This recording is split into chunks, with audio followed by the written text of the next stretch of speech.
All right, hello. Today we are going to have a lecture, a second lecture in our series on lectures about gas laws.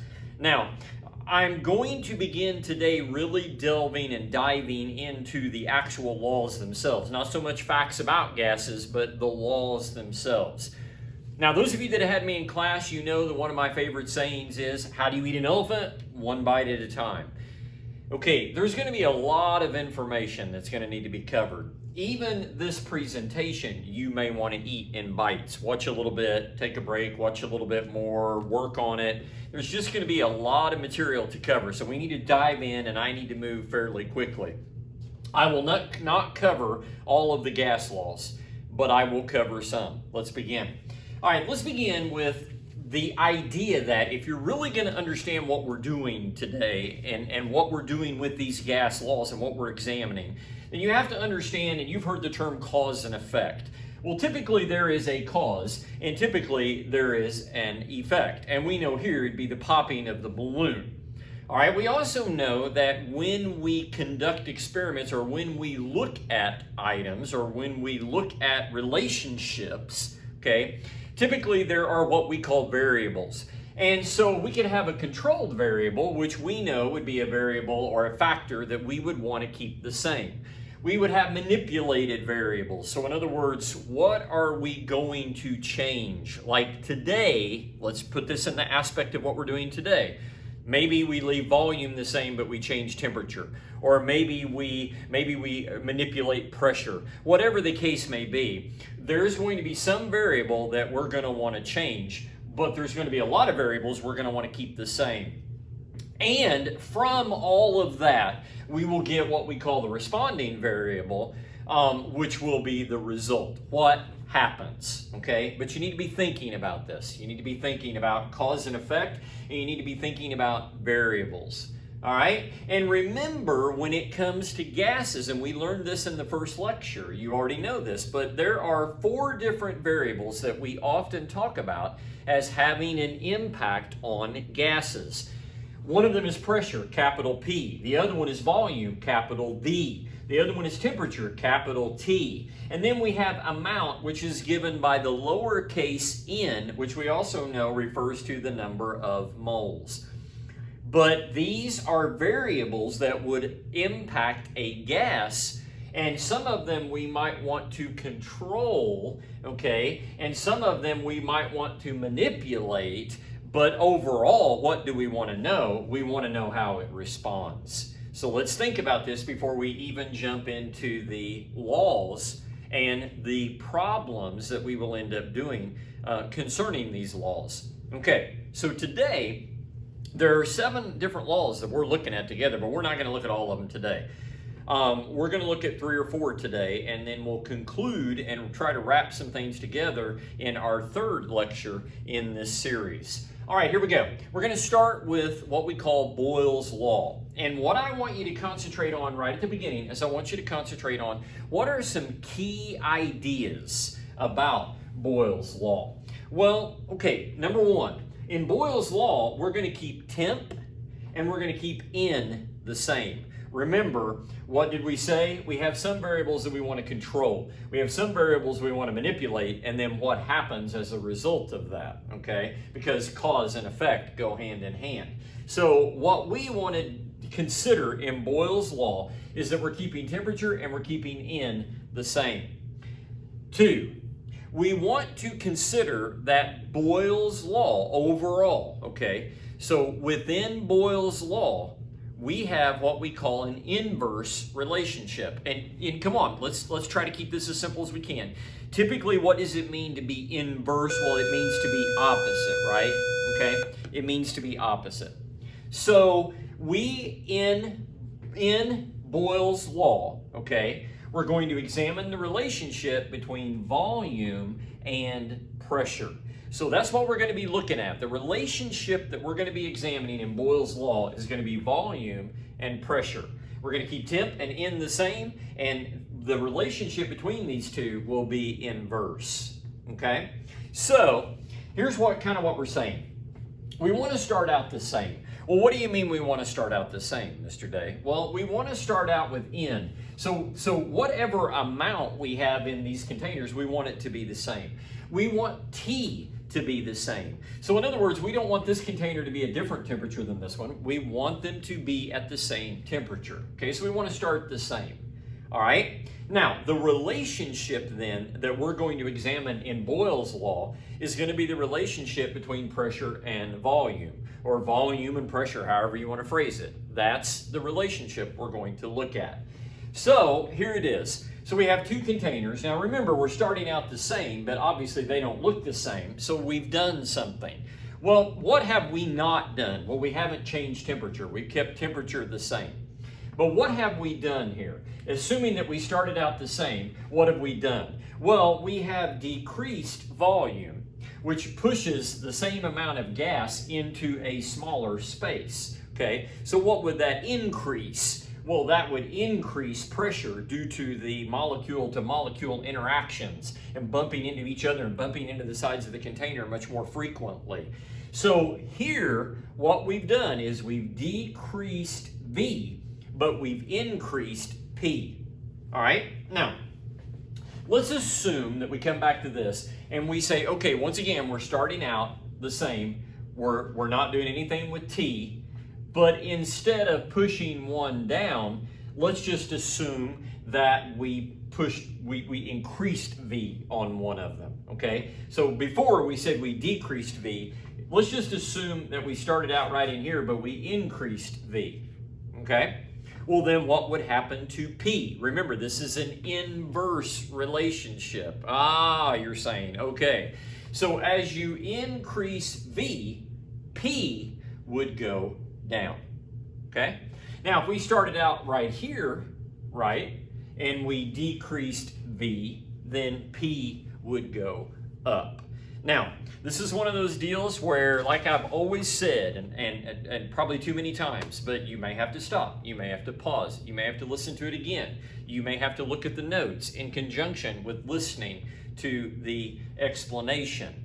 But this, okay, what do you mean this? I mean P and V are what? They are an inverse relationship. In what? In Boyles Law, which keeps temperature and the amount the same.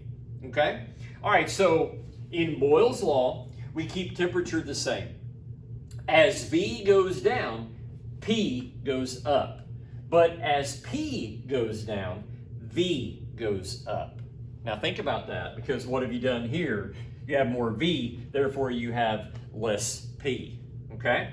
All right, now, this is an inverse relationship. Okay, wrap your mind around that, stop, think about it, and let's look at the equation that summarizes Boyles Law. All right, so here it is, and you know that math is not a punishment. Math is a tool to help us examine relationships. So the relationship that exists in Boyles Law is we have P1 times V1 equals P2 times V2.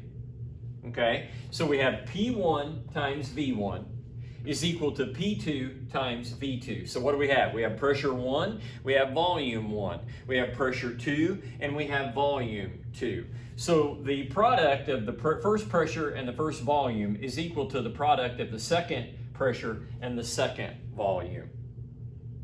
All right, remember, and I'm only going to say this one time, I'm not going to say it anymore in the lecture, I'm just going to say it once. You can take equations and you can, if like, for instance, there are four items here. If you know 3 of them, then you can rearrange this equation to solve for the one that you don't know. And since you're multiplying, then the logical way to move something would be to divide, okay? So here we go. We have, when we divide both sides by P2, what do we end up with? We end up with P1 times V1 divided by P2 is equal to V2. Now, that's nothing more than a rearrangement of that equation, and I'm quite confident that you can do that, okay? Quite confident. All right, now that's not the only way we could rearrange it. We could solve for other variables, but you can manipulate equations to solve for a missing variable. So now, what do we need to do? Well, we really need to put it to work. So a balloon contains 30.0 liters of helium gas at 103 kilopascals. Kilopascal is a unit for pressure. Remember, we're talking about gases. So for instance, if we were talking about gas pressure, we might be talking about atmospheric pressure, okay? But here we go. A balloon contains 30 liters of helium gas at 103 kilopascals, okay? What is the volume of the helium balloon when the balloon rises to an altitude where the pressure is only 25.0 kilopascals? Assume that the temperature is constant. And remember, we're going to do that because this is an example of Boyles Law. But here we go. We cannot, and we've said this time and time again this year, we're not intimidated by problems. We know how to tackle the problem. We look, we see what we're given, we wade through it, we decide what we're given, we see how that fits into our equation, we identify what we want to find. What were you asked for? You were asked for volume. So what do we know right off the bat? We know that you're asked for volume. So we know that one of these V's is what you're going to be solving for. Because what else do we know?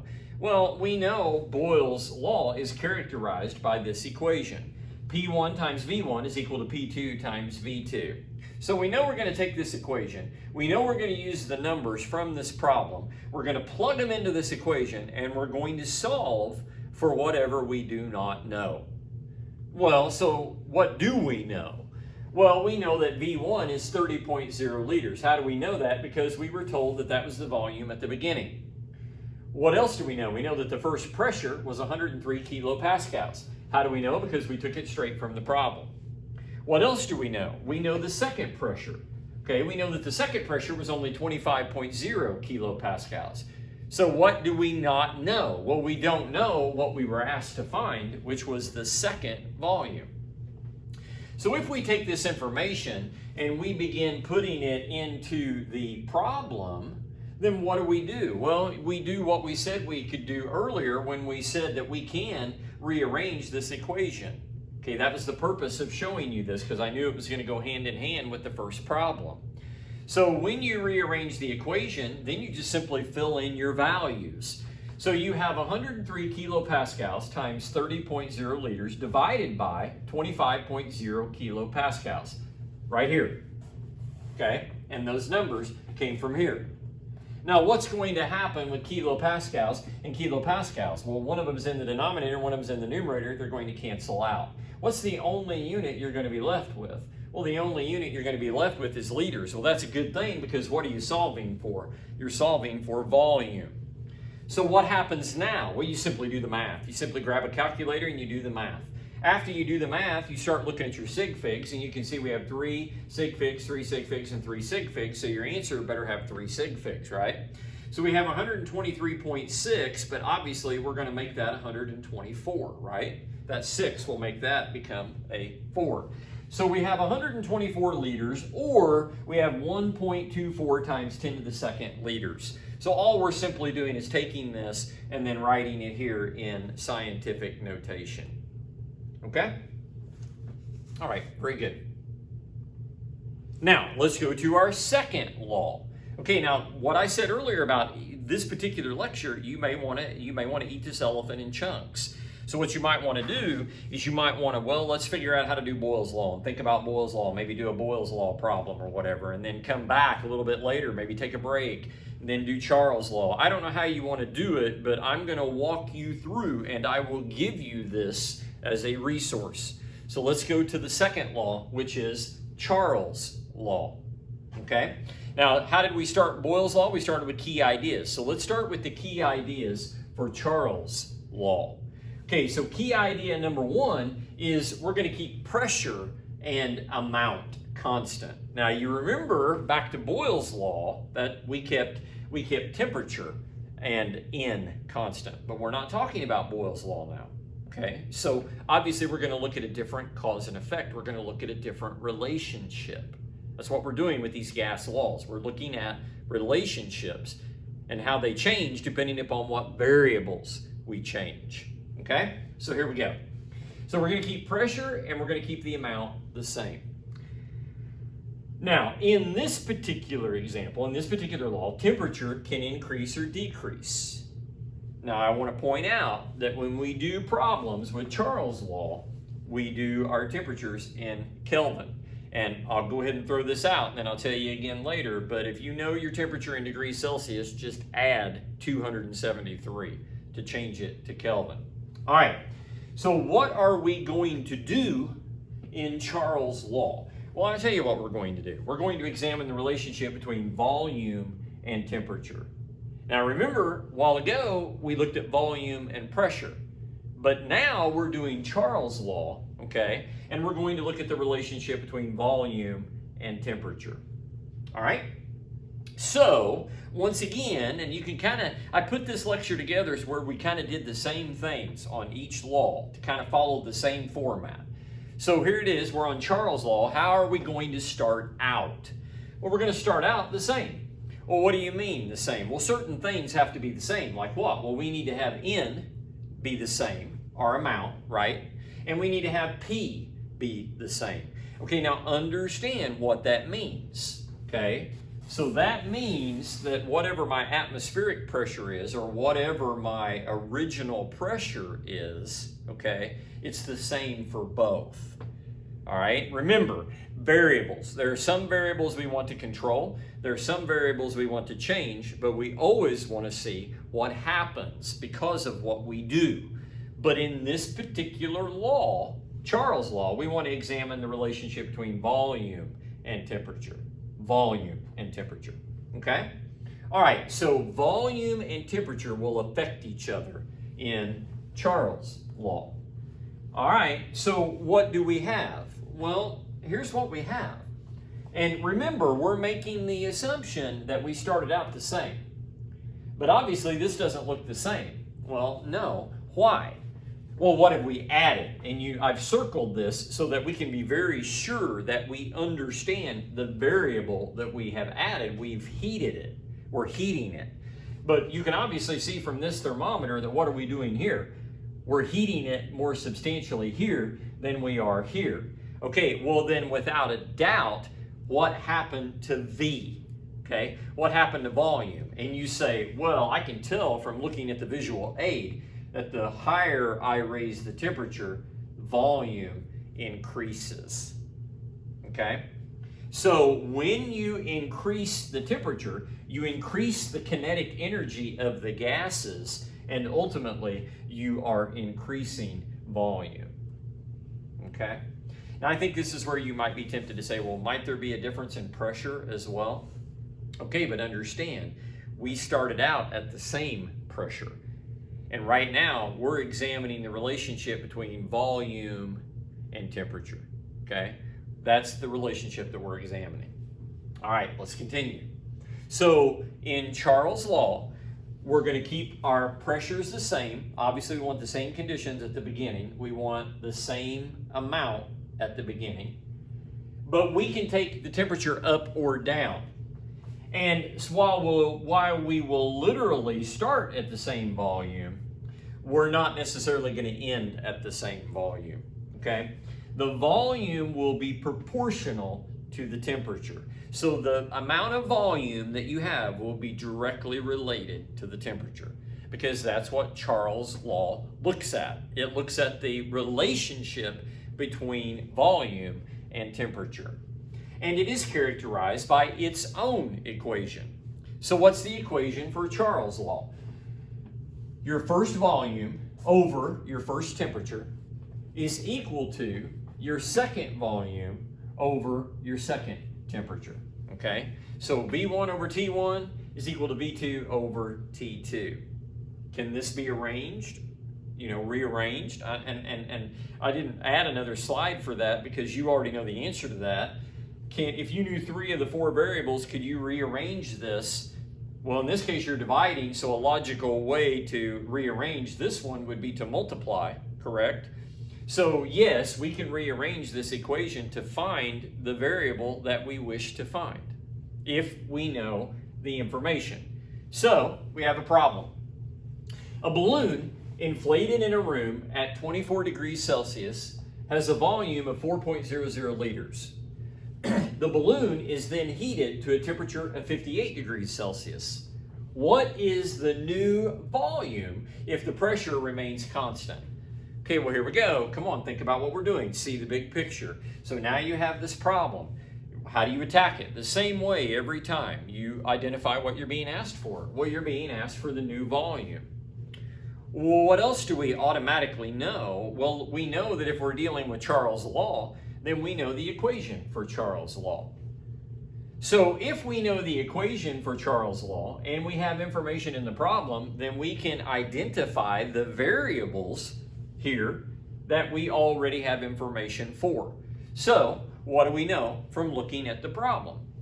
We know that V1 is 4.00 liters. Comes straight from the problem. We're just plucking it out.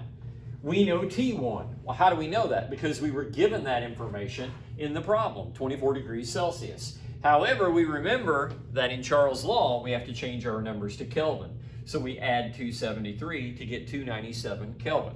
Okay? Now, what else do we know? Well, we know T2. Well, how do we know T2? Because it tells us right here that the second temperature is 58 degrees Celsius.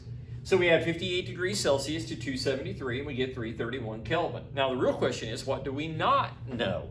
Well, come on, we've already identified that. We don't know the second, the new, which would be the second, we don't know the second volume. So now that we've identified what we know, we just plug it in. But when we do, we find out that we have an unknown variable here. This is the variable that we're solving for. You remember, we go all the way back, right here, you go all the way back to the beginning of this presentation, and this is this, okay? The V2 is the responding variable. We want to know what happened. We want to know the response. We want to know what happens when we do this. We want to know what the second volume is. Okay, but in order to do that, we have to rearrange our equation because we can't solve it. We don't have V2 isolated. So what do? Well, we would have to multiply both sides by 331 because what you do on one side, remember, we want it to cancel out. So what you do on one side, you have to do on the other. So here is our problem, okay?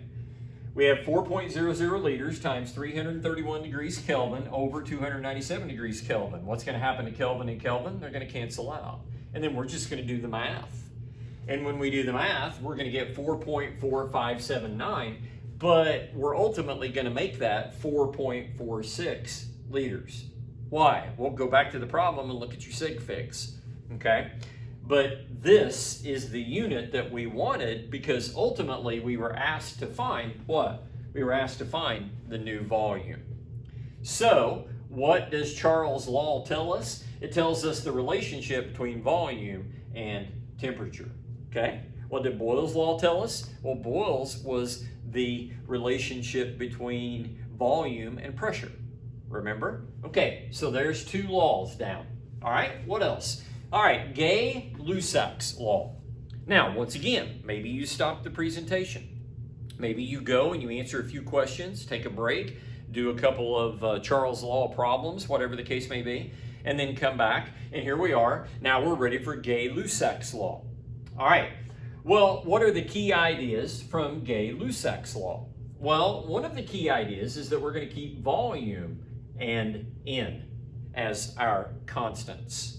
Okay, so in other words, we're going to start off and we want volume and N to be the same. That's really what we mean here when we say our constants. We want to start off with volume and N the same. But in this case, once again, like the last one we looked at, we're going to be able to vary temperature. So in Lussacs law, we ultimately want to examine the relationship between pressure and temperature. Okay, Boyles' law was pressure and volume, but Lussacs law is pressure and temperature.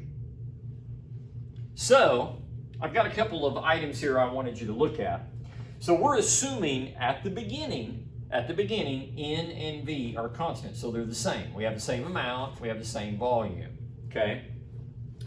And I also threw in the picture of the tire this time because it's interesting. This would be a very appropriate example for something that we use, that we put air or we put a gas into it.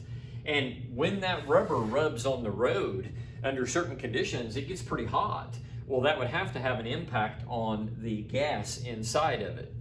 Here we have our two containers. Okay, remember Lussacs law. Okay, N and V are constant, but we can change temperature. So what are we doing here? Well, we're heating this one. Okay, now what do we want to know? Well, you know what we want to know. We want to know what happens to pressure when you heat it. Okay, because Lussacs law examines the relationship between pressure and temperature. Okay, all right, so in Lussacs law, we're going to start out and we want our volumes to be the same. We want N to be the same. Okay, we want to have the same amount of material. All right, but we can differ our temperatures. Like for instance, it could go up like it was doing here. Okay, so when you start if you start these out the same, that's okay. That's what you want to do with N and with V. But as you continue to add heat, so as heat goes up, what's going to happen to P? Well, you already know. You've already done this in real life. You know the P is going to go up. Pressure is going to go up. Okay? So as temp goes up, you already know that your pressure is going to increase. Now, Lussacs law, just like Boyles and just like Charles, okay, has its own equation to define the relationship that's going on with what variables you're keeping the same and what variables you're looking at. So here goes. Lussacs law is P1 over T1, which is equal to P2 over T2. And by this point in time, I think you understand the P's and the T's and the 1's and the 2's. Okay? Aerosol cans carry label warnings not to incinerate or burn the cans or store them above a certain temperature. This problem will show why it is dangerous to dispose of aerosol cans in a fire. The gas in a used aerosol can is at a pressure of 103 kilopascals at 25 degrees Celsius. Well, come on, you ought to be all over that now. You're already a step ahead of me. You've been thinking about how to attack these problems. You know they just gave you P1 and T1. If the can is thrown onto a fire, what will the pressure be when the temperature reaches 928 degrees Celsius? Well, what they just give you? They gave you T2. But what do you not know? You don't know P2. You're like, oh, these problems really aren't that difficult, Mr. Day. I understand. I just have to take the problem. I have to know the equation. I have to kind of understand what relationship I'm looking at. Okay? The relationship that I'm looking at here is pressure and temperature. And then I just basically have to identify what I'm given, put it in, rearrange, and solve. Yes, that's all you're doing. Okay? So what do you ask for? Well, you know you're asked for pressure. You're been asked for P2. But what is your equation? Well, you already know your equation. So what are you going to do? You're going to look at the problem and you're going to pluck out the values for the appropriate variable. So you look and you say, oh, well, P1 is 103 kilopascals. I'm told that right there. T1 is 25 degrees Celsius, but I know I have to turn that into Kelvin. And then T2 is 928 degrees Celsius, which is obviously substantially warmer, but I've got to turn that into Kelvin. But I don't know P2. Okay, now what are you going to do now that you've identified your variables? You're like, well, Mr. Day, it's pretty simple. I'm going to put them in the equation, and then I'm going to rearrange the equation to solve for the unknown variable. I want to know the ultimate effect. All right, so you have 103, and by the way, this one should kind of interest us because it's like the problem said. What do we expect this problem to show us? Come on, I think we know it's probably not a good idea if you're having a campfire to throw a paint can in it, a spray paint can. So what do we expect to find? Well, we expect to find P going way up, don't we? All right, so we fill in our equation. So we put in our P1 or T1, or we have P2 and T2. Turns out we don't know P2. So what are we going to do? We're going to solve for P2. Once again, this is a division, so we're going to multiply both sides by 1,201, right? So we're going to have this as our final equation to help us find our answer. And so when the Kelvin will cancel out, and we will be left with kilopascals. Now, look at our final answer, because I'm going to be honest, I'm not going to walk you through that. By this point in time, I feel like you should understand that. I feel like you should understand the numbers are based on significant figures, and I feel like you should understand scientific notation by this point in time in the course. And obviously, I think you should understand that we need to have a unit for pressure. But what happened to the unit for pressure? Well, your original unit was 103 kilopascals. Your unit or number is 415 kilopascals. Wow, maybe that's why you shouldn't throw the aerosol can in the fire. Look at what happened to the pressure. That's a literal bomb. Okay. All right. Now, this is the last one we're going to look at, but I'm going to be honest with you. We're not going to do any math with this one, and we're not going to do any problems. We're going to take this one and we're going to examine this one a little bit more so together, because it's going to be kind of an involved deal here in just a minute. But I'm going to at least introduce you to the idea, to some of the key facts and the equation. And I'm even going to give you a slide where it shows you how to rearrange. I'm going to try to help you out a little bit on this one, okay? All right, here we go. The combined, and come on, think about the title, combined. The combined gas laws. The combined gas laws, what are some of the main ideas? Well, the number one main idea is that you're going to keep the amount, or you're going to keep N constant. So the variable that you want to keep constant from the very beginning is whatever it is you're going to do, or whatever you're going to compare, or whatever, okay? You want to make sure you start out with the same amount. But this law is going to do something kind of interesting. It's going to combine Boyles, Charles, and Gay-Lussacs, okay? This law is going to combine, that's why it's called the combined gas law. It's going to combine these three laws, all right? And this is the equation for the combined gas law. P1 times V1 over T1 is equal to P2 times V2 over T2, okay? Except here's the thing. You can solve for any one of those variables. So I would really like for you to look at this slide, and I may even let you have this slide, I don't know, but you can rearrange for six. There's 6 variables here, 1, 2, 3, 4, 5, 6, and you can rearrange to solve for any of those 6. And so we'll tackle some of those problems together, but you might want to look at this slide and kind of think about how this is taking place. Okay, now, so here it is. Have we covered all the gas laws in this unit? No. But this is going to be the end of our second lecture. What did you learn? Come on, think, and I'll make this quick. Obviously, when you look at these laws, some of the variables, they keep the same. Some of the variables, they change. And then they look at the relationships. You know, each law looks at a little bit different relationship. Well, how do you do that? Well, by keeping some variables the same and changing other variables. Okay, so what do you end up talking about? You end up talking about things like temperature and pressure and volume and things of that nature. And you see how they are related. Okay, so that's the purpose of these gas laws. Eat this one bite at a time. Review. If you need to rewind, if you need to watch again, if you need to work through a few problems and then come back and think about it again, do what you need to do and put in the time that you need to put in order to be successful.